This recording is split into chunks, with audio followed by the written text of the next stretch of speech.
Kagigising lang natin. Ang gagawin ko, na-ready ko na yung lupa at saka butas. Magta-transfer na tayo ng, magta-transplant na tayo ng talong. Tara! Dali na natin dun sa baba yung talong. Eto. Okay.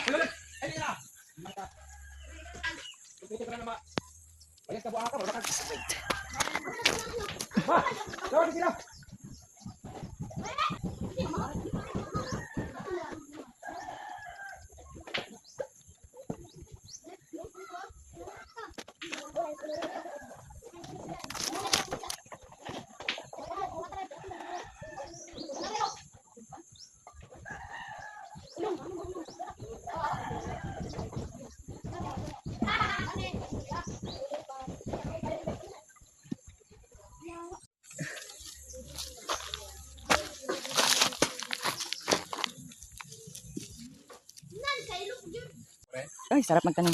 Grabe. Tsura pagkatapos ng pagod. Ay. Ito oh. Tapos din. Tapos lalagyan ko siya ng tubig. Didiligan ko na siya.